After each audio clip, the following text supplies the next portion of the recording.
పెళ్లి పెట్టుకొని ఈ వయసులో పెళ్లింది నీకు? కూతురికి పెళ్లి ఏంటి, ఈవిడికి విడాకులేంటి? నాకు పెళ్లి అయ్యింది, నాకు ఒక పాప ఉంది అని అన్న తర్వాత నా మీద మోజు తీరింది. నీకు ఆమె మీద కనుక ప్రేమ ఉంటే నువ్వు నా పక్కలోకి రాకపోతుంది. అయిపోయింది, వాడేసుకున్న 20 years పాటు తాగారు, వాడుకున్నారు, తాగారు, వాడుకున్నారు. మన అమ్మాయి పెళ్ళిడికి వచ్చి పెళ్ళి అవుతే కనుక విడాకులు ఇస్తానని చెప్పారా? అది ఒప్పంద పత్రం రాసుకున్నారా? మూడు ముళ్ళు వేసుకునే టైంలో నా మనసుకు నచ్చిన అమ్మాయి, నేను మ్యారేజ్ కి ముందు ఒక అమ్మాయిని ప్రేమించాను. ఆవిడ అంతకు ముందు ఉండేదనే విషయం నాకు తెలుసు, ఎందుకంటే ఆమె చనిపోయిందని చెప్పారు సార్ నాకు.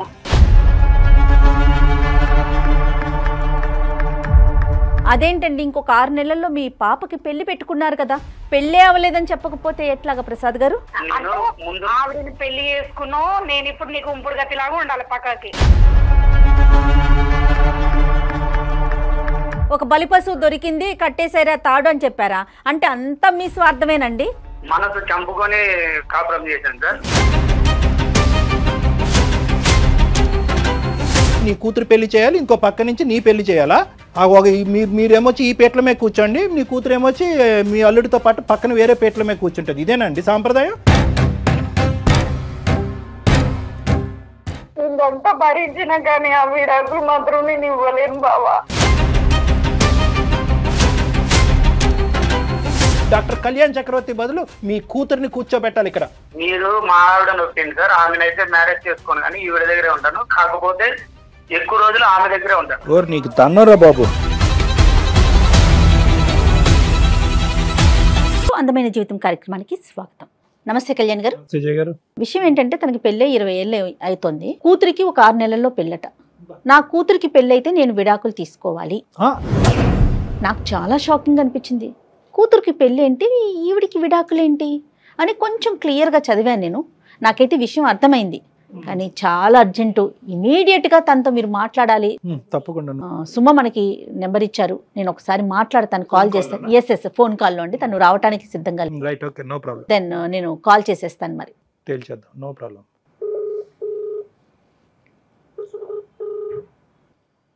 హలో, నమస్తే అండి, సుమగారా? అవునండి, ఎవరు? నేను జయానండి, అందమైన జీవితం ప్రోగ్రామ్ నుంచి కాల్ చేస్తున్నాను.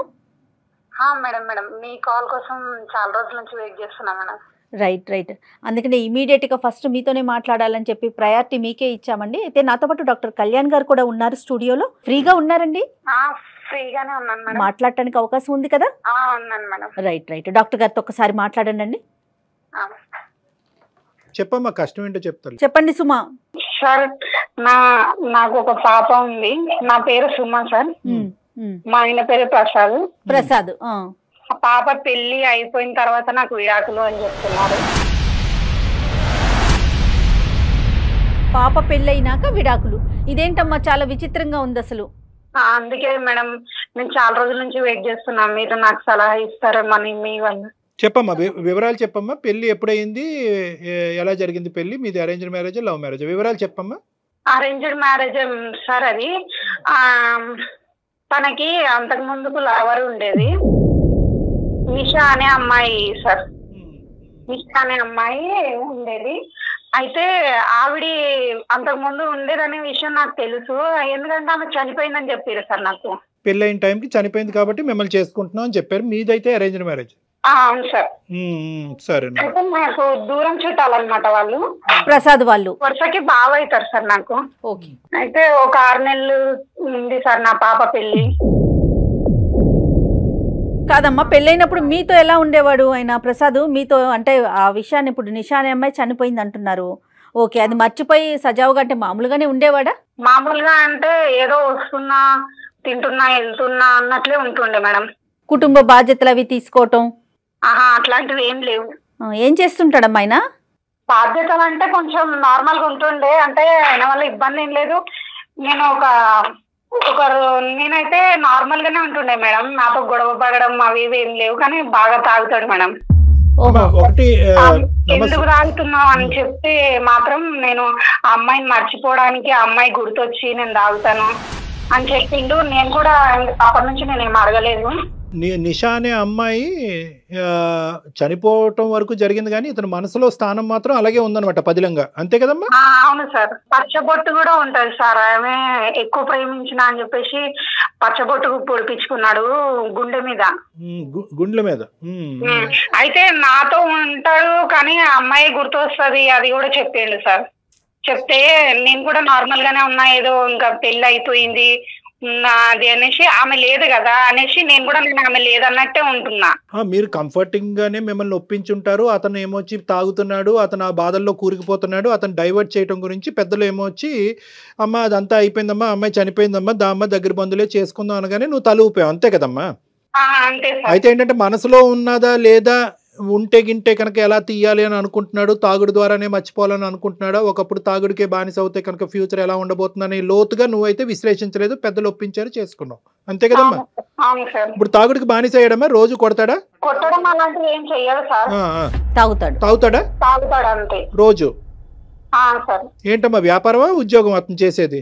జాబ్ చేస్తారు సార్. ఇప్పుడు నీ బిడ్డకి 22 సంవత్సరాలమ్మా? 22 సంవత్సరాలు సార్. ఒకతే పాప. 6 నెలలలో పెళ్లి ఉంది. ఆ పెళ్లి అవగానే నాకు విడాకులు అని నాకు చెప్తున్నాడు సార్.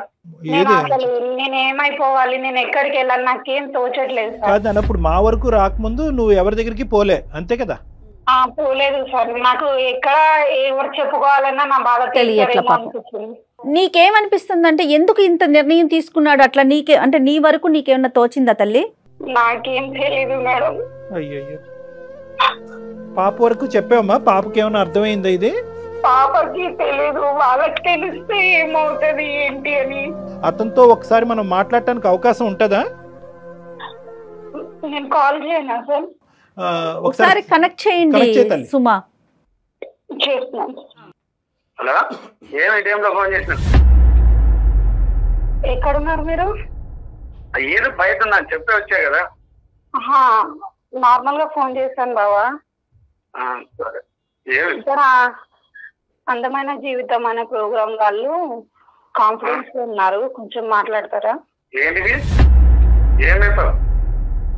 ఏం లేదు బావా, నార్మల్ గానే. భయపడిపోతున్నా. నమస్తే అండి ప్రసాద్ గారు నమస్కారం అండి. సారీ అండి, మీకు చెప్పకుండా మిమ్మల్ని మేము మీ కాన్ఫరెన్స్ కలపాల్సి వచ్చింది, వేరేలాగా అనుకోవద్దు. నేను జయానండి, అందమైన జీవితం ప్రోగ్రామ్ నుంచి, సుమన్ టీవీ నుంచి కాల్ చేస్తున్నాను. నాతో పాటు డాక్టర్ కళ్యాణ్ చక్రవర్తి గారు కూడా ఉన్నారు. ప్రసాద్ గారు నమస్తే అండి.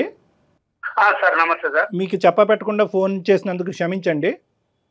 పర్లేదు సార్, చెప్పండి సార్. అంటే ఏం లేదు, చిన్న సందిగ్ధ పరిస్థితి, చిన్నదనాలో పెద్దదనాలో లేదంటే తెలియని అంశం తెలియదు, కానీ ఇప్పుడు ఆవిడతో మీరు అన్నారంట పిల్ల పెళ్లి అనేటటువంటిది ఎంత సంతోషకరమైనటువంటి అంశం, దాంతో పాటు మనకు కూడా మన ఇద్దరి మధ్యన కూడా గుడ్ బై అన్నారంట. మీరు ఏంటండి అది?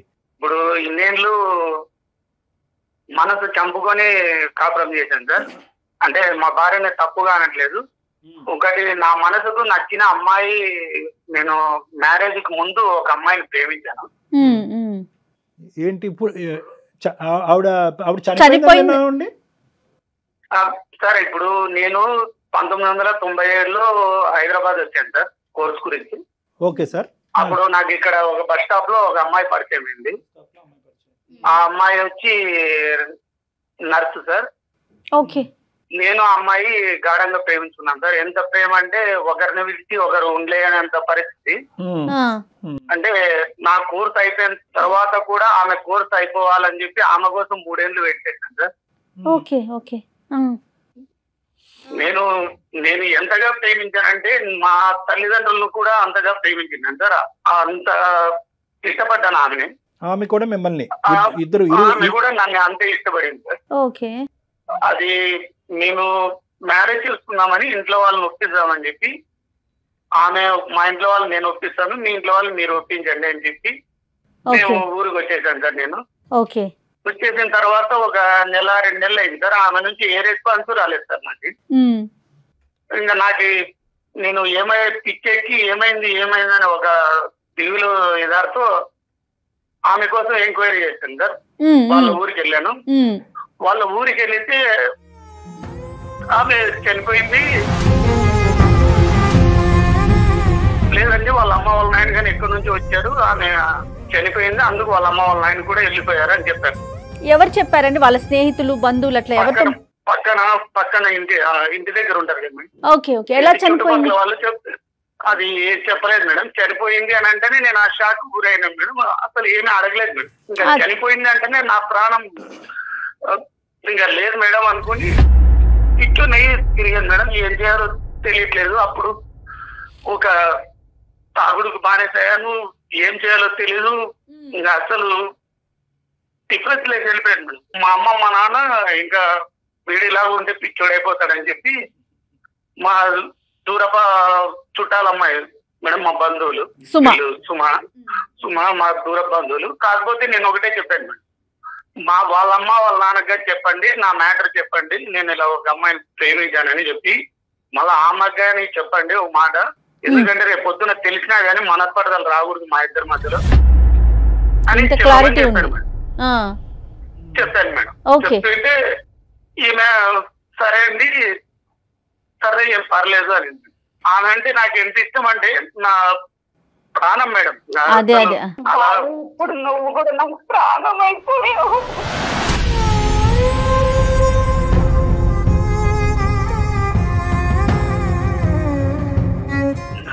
నువ్వు ఏడవద్దు, నేనేం చేయాలి చెప్పు. ఇప్పుడు నేను ఇన్ని రోజులు ఉన్నా కదా మీకోసం, 23 అని ఉన్నా కదా. ఇప్పుడు నా కోసం నేనుగానే ఉండాలి కదా. ఇన్ని రోజులు నుంచి ఇదే అర్థం చేసుకున్నావా బావా నన్ను?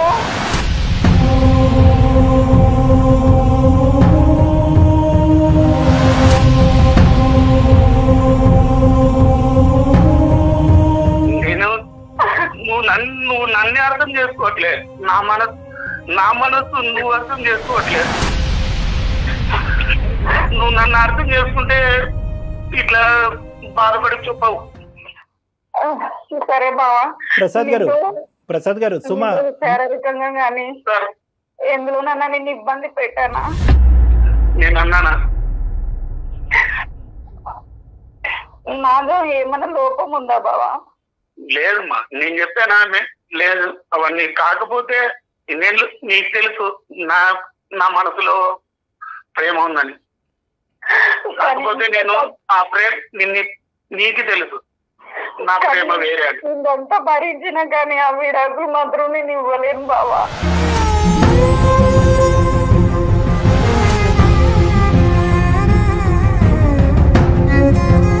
మేడం నాకు కొంచెం హెల్త్ బాగాలేకుండా మేడం, ఒక హాస్పిటల్కి వెళ్ళాను. ఒక హాస్పిటల్కి వెళ్ళిన తర్వాత నిషా ఫ్రెండ్ అక్కడ పలకరించింది మేడం. నిషా ఫ్రెండ్ పలకరించింది మేడం. ఎలా ఉన్నారు ఏం కదా అంటే నాకు ఆమె అప్పుడు కనుక్కోలేదు మేడం ఎలా చనిపోయిందని. కానీ ఎలా చనిపోయింది అప్పుడు షాక్ గురైపోయింది. ఏం చేయాలో అర్థం కాలేదు. అసలు డిఫరెన్స్ లేక వెళ్ళిపోయాను మేడం. అందుకు అది ఎలా చనిపోయింది కనుక్కుందామని ఈమెను అడిగాను మేడం. ఎలా చనిపోయింది, ఏమైంది, ఎందువల్ల అని అడిగితే అన్న ఎవరు చెప్పాడన్న చనిపోయిందని. 1.5 years నుంచి నా దగ్గర ఇక్కడే జాబ్ చేస్తుంది, ఇక్కడే నర్సింగ్ లో చేస్తుంది అన్న అని. హైదరాబాద్ లోనే ఉంటుంది. అసలు అప్పుడు షాక్ గురయ్యాను మేడం. అసలు నా ప్రాణం ఒక్కసారిగా నన్ను మాట్లాడిస్తే నా మనసు లేచి నాతో మాట్లాడితే ఎలా ఉందో అలా ఫీలింగ్ వచ్చింది. ఆమె బయటకు పిలుచుకొని వస్తాను అనింది మేడం. అన్న నేను నిషాన్ని పిలుచుకొని వస్తానన్నా, మీరు మాట్లాడండి, చాలా రోజులు అయింది కదా అంటేనే ఒక్కసారిగా ఏం చేశాను మేడం. అసలు అది ఎలాగంటే ఒక్కసారిగా నా ప్రాణం డబ్బని కనపడితే ఎలా ఉంటుందో అలా వచ్చేసింది మేడం. ఏమో ఇప్పుడు ఆమె నా జీవితం అనుకున్నా, ఆమె నా సర్వస్వం అనుకున్నా, ఆమె ఒక్కసారిగా కనపడేదానికి ఏం చేయాలో అర్థం కాదు. మీరు మాట్లాడారా, చూసారా నిషాని? చూశాను మేడం, మాట్లాడారు మేడం, ఒకరికొకరు మాట్లాడుకున్నాం. తనకి పెళ్ళయిందండి?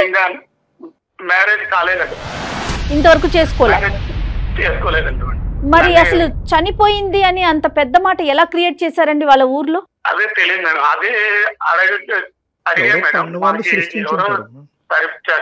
మేము అక్కడ నుంచి ఇల్లు ఖాళీ చేసాము, అందువల్ల ఏమన్నా ఇలా చెప్పారు, రూమర్స్ పుట్టిస్తుంటే వచ్చేసాము. Okay okay. తనైనా మరి మీకోసం ట్రై చేసి ఉండాలి కదా, మీరు వెళ్ళారు అక్కడ దాకా, ఇన్ని సంవత్సరాలు ఎక్కడున్నారు ఏంటనేది మరి అప్పుడు అమ్మాయి ఏమన్నా ప్రయత్నం చేసిందటనా?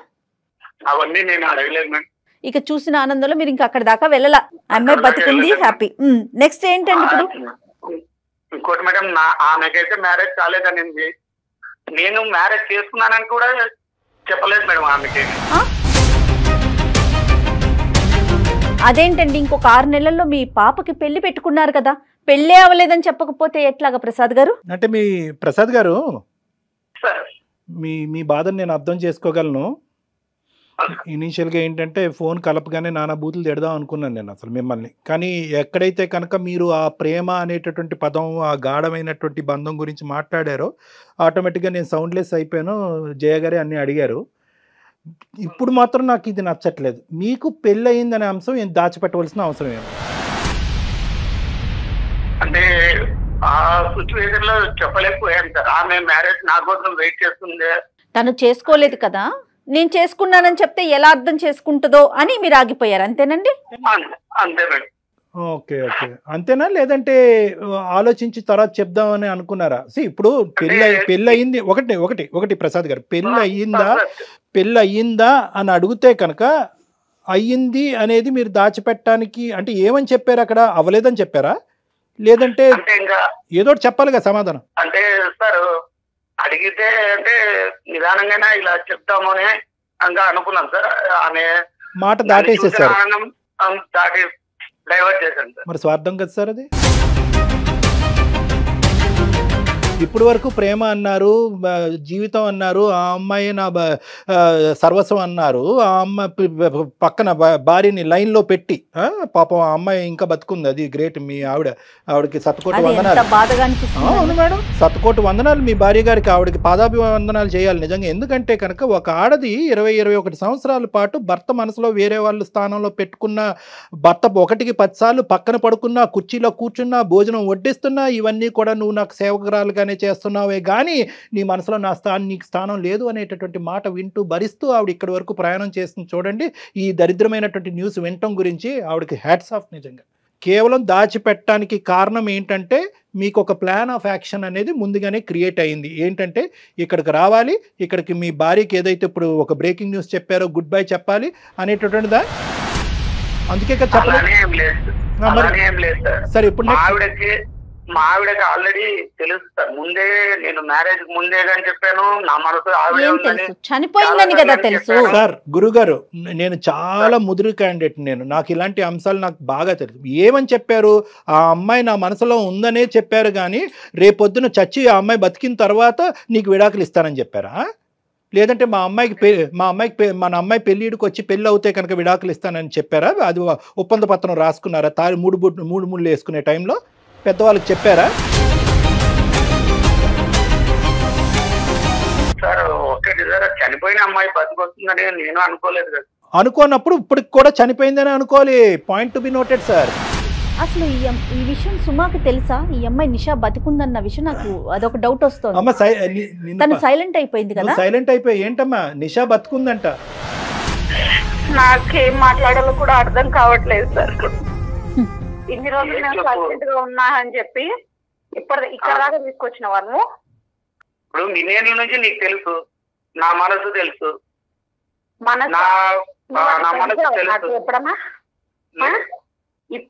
ఇప్పుడేనా ఇంకా ఎప్పటి నుంచో సాగుతుందా ఈ రంకు వ్యవహారం? నేను ఇంకోటి నీకు చెప్పా, ఇది నేను ఎప్పటి నుంచో చేయలే. ఇంకోటి ఇప్పుడు ఆ అమ్మాయి ఇప్పుడు ఇదిగా నేను నీతో చెప్తున్నా, ఇంతవరకు నీకు చెప్పలే, ఇప్పుడు చెప్తున్నా. ఇప్పుడు అది సార్ వాళ్ళు అడిగితే చెప్పా. ఇప్పుడు ఆల్రెడీ అమ్మాయి బతికొచ్చిందని నాకు ఎప్పుడు తెలిసింది? మొన్న మనం హాస్పిటల్కి వెళ్ళాం కదా. నాశనం అయిపోయింది. నువ్వేంది ఇట్లా చేస్తున్నావు? నేనేమైపోవాలి? కూతురు పెళ్లి పెట్టుకొని ఈ వయసులో పెళ్లింది నీకు. మేమేమైపోవాలి? అల్లుడేమంటాడు? బరువు ఏమైపోతుంది? అది కూడా సమస్య కాదు. ఇప్పుడు సమస్య అంటే ఇప్పుడు ఇన్నేళ్ళు మీకోసం, ఇప్పుడు నా కోసం నేను ఉండాలి కదా. నా కోసం అంటే నీకోసం ఏంటండి? అంటే నువ్వు సంతోషంగా ఉండాలి, పెళ్లి చేసేసి నీకు కడుపును పుట్టిన బిడ్డ నీ కూతురు సంతోషంగా ఉండాలి. మరి మిమ్మల్ని నమ్ముకుని వచ్చింది సుమా, తన పరిస్థితి ఏంటి? ఎలా సంతోషంగా ఉంటది? ఎలా ఉంటది అది? కరెక్ట్ అమ్మా. సుమా ఒక్క నిమిషం నాన్న. ప్రసాద్ గారు, నాకు అన్నయ్య తమ్ముడు మీరు తెలియదు కానీ తమ్ముడు ఒక్క నిమిషం వినండి. ఏంటి మీ కోర్స్ ఆఫ్ యాక్షన్ ఏంటి చెప్పండి. ఇప్పుడు ఇది ప్లాట్ఫాము. ఇప్పుడు ఆ అమ్మాయికి ఏంటంటే చాలా పెద్ద గిఫ్ట్ ఇచ్చారు మీ భార్యకి. మీ భార్యకి పాపకు కూడా ఇద్దరికి చాలా పెద్ద గిఫ్ట్ ఇచ్చారు మీరు, రిటర్న్ గిఫ్ట్. ఏం చేద్దాం అనుకుంటున్నారు నెక్స్ట్ ఏంటి? అసలు మీ నోట్లోంచి ఇంకా ఏం రాలేదు. ఎలా కంక్లూడ్ చేద్దాం అనుకుంటున్నారు ఈ వ్యవహారాన్ని, ప్రేమ వర్సెస్ పెళ్లి? సార్ ఇంకోటి, నేనైతే మనసు మా అమ్మ నాన్న చేసింది మ్యారేజ్ సార్ ఇది. యాక్చువల్లీ ఇంకోటి ఎందుకంటే మాకి ఒక సిస్టర్ ఉంది సార్, ఒక తమ్ముడు ఉన్నాడు సార్. వాళ్ళని దృష్టిలో పెట్టుకొని చేసుకున్నాను సార్ మ్యారేజ్. ఎందుకంటే రేపొద్దున అమ్మా నాన్న ఏమన్నారంటే రేపొద్దున వాళ్ళకి చేస్తే పెద్దోనికి మ్యారేజ్ కాకోకుండా చెల్లెలు తమ్మునికి ఎలా చేస్తారు అని అడుగుతారు, ఏదైనా లోపాలు ఉంటాయిరా అని అడుగుతారా, మన దూర బంధువులే అని చెప్పింటేనే మ్యారేజ్ చేసుకున్నాను సార్. ఒక బలిపశువు దొరికింది కాదు ప్రసాద్ గారు, ఒక బలిపశువు దొరికింది కట్టేసారా తాడు అని చెప్పారా? అంటే అంతా మీ స్వార్థమేనండి.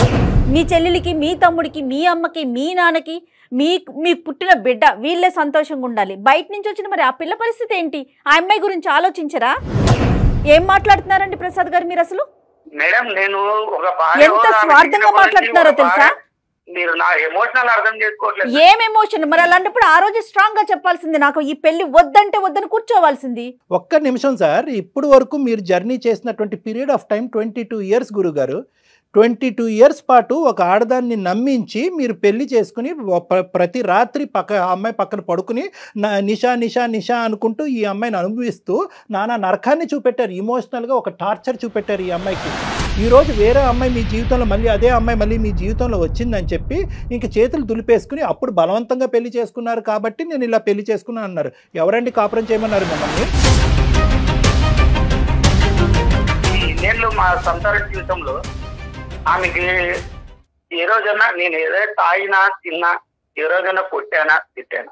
మీ డెఫినేషన్లో ఒక ఆడదాన్ని ఏడిపించేటటువంటి లిస్ట్ ఆఫ్ థింగ్స్లో మీ డెఫినేషన్లో కేవలం తాగి కొడితేనే అది వస్తుందా, లేదంటే ఇది ఇంకా హింస? అదే అండి ఒక ఆడది ఆశించేది? ఇది కాదా ఇమోషనల్ టార్చరు? ఈ అమ్మాయే ఒక వ్యక్తిని ప్రేమించింది, ఆ వాడు చనిపోయాడు, పెద్దవాళ్ళు తీసుకొచ్చి ఆ అమ్మాయి మారట్లేదని చెప్పి మీకు పెళ్లి చేశారు. ప్రతిరోజు ఈ అమ్మాయి మీ పక్కలో ఉంటూ వాడిని తలుచుకుంటూ మీ పక్కన పడుకుంటుంది. ఒప్పుకుంటారా? సార్ ఇప్పుడు మీరే అడగండి సార్, ఆమెకి ఏమన్నా అది అనవసరం ప్రసాద్ గారు. మీకు మాటలు రావట్లే, మాటలు ఎత్తుక్కుంటున్నారు. ఎందుకంటే కనుక మాటలు దొరలుతున్నాయి. మాటలు ఎందుకు ఎత్తుకుతున్నారు, దొరలుతున్నాయి అంటే కనుక మీ మనస్సాక్షికి ఇక్కడ తెలుసు మీరు తప్పు చేస్తున్నారని చెప్పి, అన్యాయం చేస్తున్నారని చెప్పి. ఇక్కడ కూర్చోవలసింది నేను కాదు, ఈరోజు నేను కాదు. ఇక్కడ ఎవరిని కూర్చోబెట్టాలో తెలుసా? ఈ స్థానం నిర్ణయం తీసుకోవాల్సినటువంటి ఈ స్థానంలో డాక్టర్ కళ్యాణ్ చక్రవర్తి బదులు మీ కూతురిని కూర్చోబెట్టాలి. ఇక్కడ కూర్చోబెడదామా? ఉందా దమ్ముందా? దమ్ముందా మీకు? మీ కూతురిని తీసుకొచ్చి ఇక్కడ నా కుర్చీలో కూర్చోపెడదాం, లైవ్లో చూపెడదాం. ఆ అమ్మాయి నిర్ణయం తీసుకుంటుంది పెళ్లి చేసుకుంటుందా లేదా, ఇప్పటి వరకు నా నాన్న ఏం చేశాడు ఏం చేయలేదు అని చెప్పి మీకు సన్మానిస్తుందా, క్యాంటీన్ నుంచి మీ మొహం మీద ఉమ్మేస్తుందా, అప్పుడు చూద్దాం. తప్పుగా అనుకోకండి నా మాటలు. ఇదంతా కూడా స్వార్థం అంటారండి, జీవితం అనరు, స్వార్థం. సార్ నేను మ్యారేజ్ అయిపోయిన తర్వాతనే ఇస్తానన్నాను సార్. ఏంటి మ్యారేజ్ అయిన తర్వాత ఇచ్చేది? ఇస్తరాకు ఏమి ఇస్తారండి? ఇస్తరాకులు ఇస్తారా మ్యారేజ్ అయిన తర్వాత? తమలపాకులు ఇస్తారా? ఏంటండి లెక్క? మీరు నాకు చాలా డౌట్. సారీ నేను ఇలా అంటున్నాను, నన్ను అనుకోకండి. మీరిద్దరూ ముందు నుంచే మీరు నిషాతో కాంటాక్ట్లో ఉన్నారు, మీ ప్రయాణం ఇంతకు ముందు నుంచే నడుస్తుంది.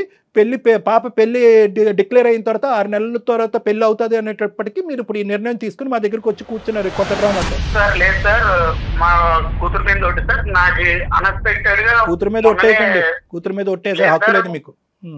అన్ఎక్స్పెక్టెడ్ గా జరిగినటువంటి దాన్ని మేము అందరూ అక్షింతలేసి దీవించాలి. అక్కడ ఒక పక్క నుంచి నీ కూతురు పెళ్లి చేయాలి, ఇంకో పక్క నుంచి నీ పెళ్లి చేయాలా? నీ అని మొదలవుతుంది ఇప్పుడు నా భాష. మీరేమొచ్చి ఈ పీటల మీద కూర్చోండి, నీ కూతురు ఏమొచ్చి మీ అల్లుడితో పాటు పక్కన వేరే పీటల మీద కూర్చుంటుంది. ఇదేనండి సాంప్రదాయం? ఇదే నా కుటుంబ వ్యవస్థ? ఇదే నా పెళ్ళి? ఏమండి మీరు తాగి చనిపోయి ఉంటే కనుక నో ప్రాబ్లం, ఇక్కడ ఎవరు బాధపడి ఉండేవారు కాదు. ఇక్కడ మీరేంటంటే మీరు అంటూ ఒక నమ్మకంగా ముందుకొచ్చి పెళ్లి చేసుకున్నారు. ఆవిడెందుకు చెప్తుందండి? నిషాని తీసుకొచ్చింది మీరు, మీ ఆవిడ కాదు. ఏం చేద్దాం అనుకుంటున్నారు? నిషాతో ఏం చేస్తారు, సుమతో ఏం చేస్తారు, మీ కూతురుతో ఏం చేస్తారు? అది ఫస్ట్ లెక్క తేల్చండి. ఇక్కడ తర్వాత మీతో మాట్లాడారు. మీరు మా ఆవిడ నొప్పింది సార్, ఆమెనైతే మ్యారేజ్ చేసుకోను కానీ ఈవిడ దగ్గరే ఉంటాను. కాకపోతే ఎక్కువ రోజులు ఆమె దగ్గరే ఉంటాను. గాడిది గుడ్డేం కాదు, ఇప్పుడు ఏం మాట్లాడుతున్నారు మీరు? ఏంటండి మాట్లాడేది మీరు? అంటే ఏంటి భార్యని ఇక్కడ పెట్టుకుని పక్కన ఇంకో దాన్ని ఉంచుకుంటారా? మీరు ఎన్ని రోజులు వస్తారో మాకు అర్థమైందిలేండి. ఇంకా అక్కడే తెచ్చేస్తారు. ఇక్కడ రావడానికి మీకు డెస్టినేషన్లో ఇక్కడ ఏం లేదు కదా మీకు అట్రాక్షన్. అయిపోయింది, వాడేసుకున్నారు 20 years పాటు. తాగారు, వాడుకున్నారు, తాగారు, వాడుకున్నారు. ఒక అమ్మాయి మనకు నచ్చిన అమ్మాయి దగ్గర ఉంటానని అనుకోవచ్చు కదా సార్ మీరు? నేను కూడా మీరు నాకు మనసు నచ్చారనే కదా నేను చేస్తున్నా మీతో సంసారము. అంటే మీరు ఏమనుకుంటున్నారు ఇప్పుడు? అంటే ఆవిడని పెళ్లి చేసుకున్నావు, నేను ఇప్పుడు నీకు ఉంపుడు గతిలాగా ఉండాలి పక్కకి.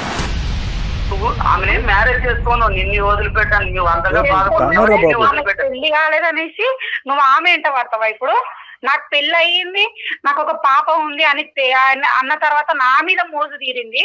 నీకు ఆమె మీద కనుక ప్రేమ ఉంటే నువ్వు నా పక్కలోకి రాకపోతుంది. బిడ్డను కూడా కనకపోతుండే. అసలు నిషా కూతురుందని తను యాక్సెప్ట్ చేస్తుందేమో, అప్పుడు చూద్దాం. అక్కడ దాచిపెట్టాడు. నిదానంగా చెప్దాం అనుకున్నాను. ఆ అమ్మాయి నా కోసం వెయిట్ చేసిందంటే ఆమె నన్ను ఎంత ప్రేమిస్తుందోనే నేను అనుకుంటున్నా. ఏం మాట్లాడుతున్నా? నా ప్రేమ అర్థం కాలేదు, దాని ప్రేమ నీకు అర్థమైంది. 20 ఏళ్ళు కాపురం చేసింది. ఏమయ్యా ఏదయ్యా ప్రేమ? ఏంటి ప్రేమ? సంసారం చేసింది నా దగ్గర. ఏ నీ భార్య నీకు ఇచ్చింది ప్రేమ కాదా? నీ కూతురు నమ్ముకుని ఇప్పుడుతో పాటు నీతో పాటు తండ్రి ఎంతో పవిత్రమైనటువంటి మనిషి అని చెప్పి ఊహించుకుంటుంది. బొమ్మలాగా ఉన్న ఇంట్లో కదా, నువ్వు ఆట ఆడితే నువ్వు ఆడేలాగా. ఒకటి ప్రసాద్ గారు, నేను ఒక్కటి చెప్తున్నాను వినండి. మీలో కూడా ఎక్కడో చోట మంచితనం అనేది, మానవత్వం అనేది ఉంది అనే నమ్మకంతో కూడా నేనేంటంటే ఇంకో లెవెల్కి వెళ్లకుండా చాలా మర్యాదపూర్వకంగా నేను మాట్లాడుతున్నాను. ఇప్పటికీ కూడా నాకు మీ మీద ఎటువంటి ద్వేషం లేదు, నేను మీ శత్రువుని కాదు.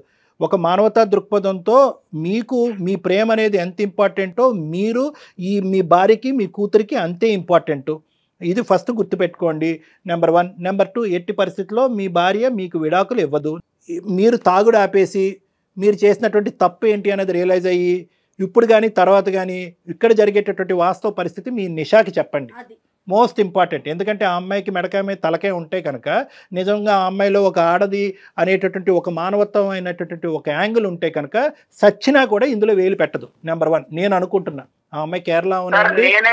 నేనైతే ఒకటే అనుకుంటున్నా, నేనైతే ఆమె నన్ను ఇప్పటికీ ఇష్టపడుతుంది కాబట్టి. సార్ ఒక్క నిమిషం, మీరేమన్నా ఊహించుకోండి గురుగారు. ఎందుకంటే మీ ప్రేమ అనేటటువంటి దాని మీద మీకు చాలా బలమైనటువంటి నమ్మకం ఉంది కాబట్టి మీరు ఎన్నన్నా కథలు అల్లుకోండి, ఏమన్నా ఊహించుకోండి. కానీ నా ప్రేమ కనిపిస్తలేదు సార్, ఆమె ప్రేమనే కనిపిస్తుంది. అది ఒక మత్తమ్మ నషా పెట్టింది ఇక్కడ. ఒక్క నిమిషం వినండి, నేను చెప్పేది ఆ మత్తు తీరాలంటే నేను లెక్క చెప్తాను. ఒక్క నిమిషం. నీ భార్య అయితే విడాకులు ఇవ్వదు. నెంబర్ 1. నిషాకి చెప్పండి. నిషా నేను అనుకోవటం 210% వద్దురా బాబు, ఎందుకంటే నేను ఒక ఆడదాన్ని, ఆ అమ్మాయి కూడా ఒక ఆడదే.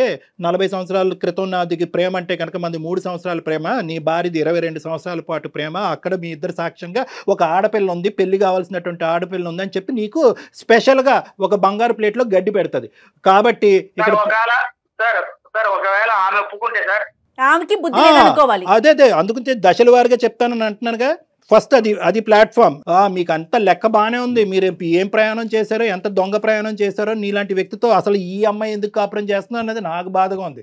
పెళ్లి కావాల్సినటువంటి పిల్ల దగ్గరలో ఉంది కాబట్టి అమ్మ తల్లి బంగారం నువ్వు ఉండమ్మా ఇటువంటి మనిషి అయినా అని చెప్తున్నాను. కానీ ఇంకొక ఫేస్ ఉంటే కనుక తూ అని చెప్పి ఉమ్మేసి నీ అమ్మాయి కూతురుతో పాటు వెళ్ళిపోయి నీ దారిని తీసుకోమ్మా అని చెప్పుండేవాడిని. సరే, నేను వినండి, నా మాట పూర్తిగా వినండి. నిషాకి చెప్తావు. నిషా కానీ నిషాకి చెప్పిన తర్వాత నిషాతో నువ్వే కాదు ఈ అమ్మాయి కూడా మాట్లాడుతుంది. మాట్లాడకపోతే మేము ఇక్కడ ఉండి మేము మీ ఇద్దరితో నిషాతో అందరినీ కూర్చోపెట్టి మేము మాట్లాడతాం. నిషాకి ప్రత్యేకంగా తెలియవలసినటువంటి అవసరం ఉంది. ఇంత వాడి వేడి ఉండేటటువంటి దాంట్లో ఆ అమ్మాయి వేలు పెడితే కనుక మళ్ళీ కేరళ పారిపోద్ది అమ్మాయి. సో కాబట్టి నేను చెప్తున్నాను, అది ఒకటి. ఒకప్పుడు మీరు అన్నటువంటి సందిగ్ధమైనటువంటి సూపర్ కాంప్లికేటెడ్ క్వశ్చన్ ఏదో అడిగానని మీరు ఫీల్ అవుతున్నారు కదా. ఒకప్పుడు నిషా ఒప్పుకుంటే అసలు నిషా ఎవరండి ఒప్పుకోవటానికి ఒప్పుకోకపోవటానికి? ఆ అమ్మాయికి ఎంత దమ్ము ధైర్యం ఉంటే కనుక మీ జీవితంలో వేలు పెడుతుంది. అప్పుడు ఏం చేస్తానో తెలుసా, నా పాను నా కింగ్ని తీసుకొస్తాను. ఎవరంటే కనుక మీ అమ్మాయిని. ఆ అమ్మాయిని రంగంలో దింపి వినండి నిజంగా మీకు తండ్రి అనేటటువంటి ఒక గౌరవము, కూతురు అనేటటువంటి ఒక ప్రేమ ఉంటే కనుక, దమ్ము ఉంటే కనుక మీరు ఈరోజు ఇదే అంశాన్ని నాతో కాదు మీ కూతురుతో డిస్కస్ చేయండి.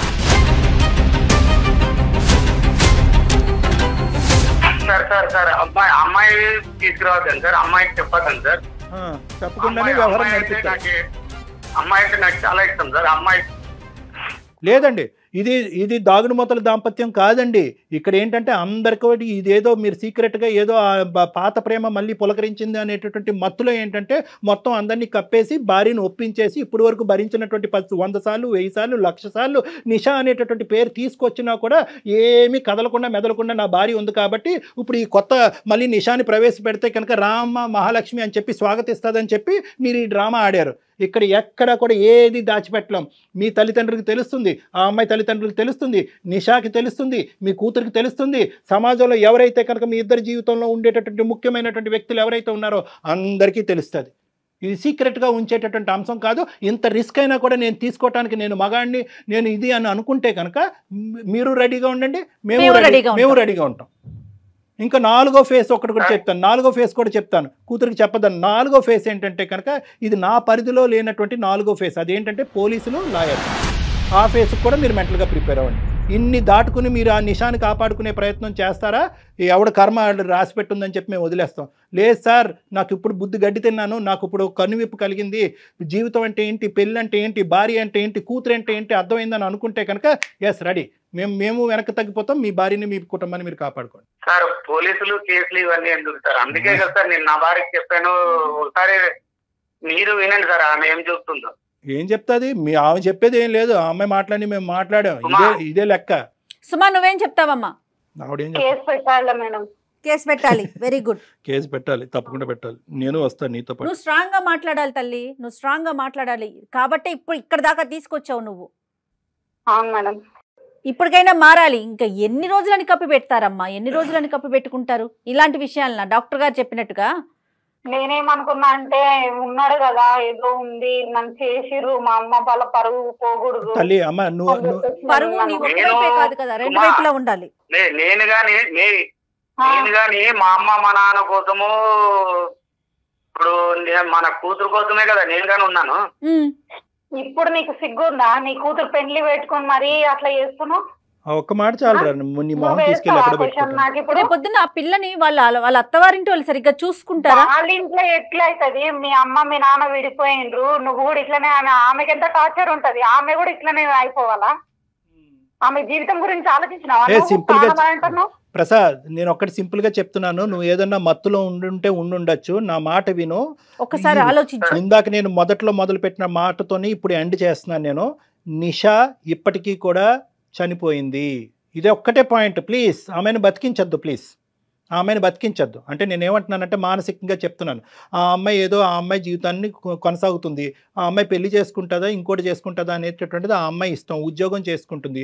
నువ్వు డిస్టర్బ్ అయ్యి దయచేసి ఆ అమ్మాయిని డిస్టర్బ్ అవ్వద్దు, మీరిద్దరు కూడా ఎటువంటి కాంటాక్ట్లో ఉండొద్దు. ఒకప్పుడు కాంటాక్ట్ గురించి ఇలా పరితపించిపోతుంటే కనుక నేను ఒకడిని ఉన్నాను, నేను మీ ఇద్దరికి కూర్చోపెట్టి ఏది కరెక్ట్ ఏది రాంగ్ అని చెప్పి మిమ్మల్ని ఇద్దరిని పూర్తి స్థాయిలో జీవితాంతం విడగొట్టేటటువంటి ప్రయత్నం చేస్తాను. సిగ్గు లేకుండా చెప్తున్నా, విడగొట్టేటటువంటి ప్రయత్నం చేస్తాను నిన్ను నిషాని. ఎందుకంటే ఒక కుటుంబాన్ని, ఒక వ్యవస్థని, ఒక మ్యారేజ్ని కాపాడుకోవాల్సినటువంటి ప్రయత్నంలో ప్రేమని చంపటంలో ఎటువంటి తప్పు లేదు. ఎగ్జాక్ట్లీ కళ్యాణ్ గారు, ఒక దొంగ ప్రేమను చంపటంలో కరెక్ట్ గా చెప్పారు. మీరు ఉండలేకపోతే ప్రసాద్ గారు ఒక్కసారి డాక్టర్ గారు అపాయింట్మెంట్ తీసుకొని మీరు పర్సనల్ గా మీరు మీ వైఫ్ నిషాని కూడా రమ్మంటారు కళ్యాణ్ గారు? అమ్మాయిని కూడా పిలిపి, ఆ అమ్మాయిని కూడా పిలిపించి ఒక్కసారి మీరు డాక్టర్ గారి దగ్గర కౌన్సిలింగ్ కి రండి, ఒక 2 సెషన్స్ కూర్చోండి, ఆ తర్వాత మాట్లాడదాం ఈ విషయం. ఇది చాలా మంచి గడియలు. మీ అమ్మాయి ఎంతో ఆనందంగా ఉంది, మంచి పెళ్లి సంబంధం వచ్చిందని ఆ అమ్మాయి చెప్పింది మీ భార్య. దయచేసి ఈ మధుర క్షణాలని చెడగొట్టుకోకండి ప్లీజ్. మీ వల్ల పిల్లల జీవితం నాశనం చేయకండి.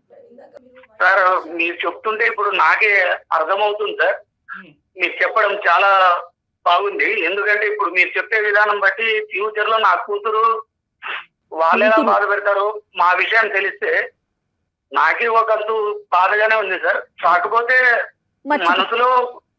మనసులో ఒక ఆమెను పెట్టుకొని అంటే ఇలాగే ఒకటే సింపుల్ ఎలాగున్నానో అలాగే ఉండాలని. ప్రసాద్ గారు, ఇలాంటి చాలా కేసులు నేను చేశాను. నేను ఒకటే చెప్తున్నాను, నష వదలాలి అంటే కనుక మీకు మందు అనే నష కూడా వదలాలి. ఈ రెండు సైమల్టేనియస్ గా జరిగితేనే మీరు నిషాని మర్చిపోగలరు. అర్థమవుతుంది కదా? మీరు తాగుడు ఆపేసేయాలి, ఆ అమ్మాయిని కూడా దూరం పెట్టాలి. మొత్తం ప్రోగ్రామ్ అంతా నేను చేస్తాను. మీరు మంచి వ్యక్తి, ఒక మంచి తండ్రి, ఒక మంచి భర్త అని కూడా నేను అనుకుంటున్నాను. కాబట్టి దయచేసి మీరు ఇటువంటి తొందరపాటు నిర్ణయాలు తీసుకొచ్చి అందరి జీవితాలని అస్తవ్యస్తం చేయొద్దు. నా దగ్గరికి రండి, నేను అపాయింట్మెంట్ ఇస్తాను, మనం కూర్చుని మాట్లాడుకుని క్లోజ్ చేద్దాం. ఓకేనా సుమా? సుమా నీకు ఓకేనమ్మా? సార్ మీకు నేను రుణపడి ఉంటాను సార్ నా సంసారాన్ని నిలబెట్టినందుకు. లేదమ్మా, ఆల్వేస్ ఆల్వేస్ ఎనీ టైం. ఒకసారి రండి అమ్మా. జాగ్రత్త. Thanks sir. Okay okay. Prasad గారు మర్చిపోకుండా మీరు డాక్టర్ గారిని కలవాలండి, సరేనండి? ఓకే సరే అమ్మా, సెలవు సంతోషం, అమ్మా. నమస్తే. సెలవు అమ్మా, ఆల్ ద బెస్ట్. నమస్తే.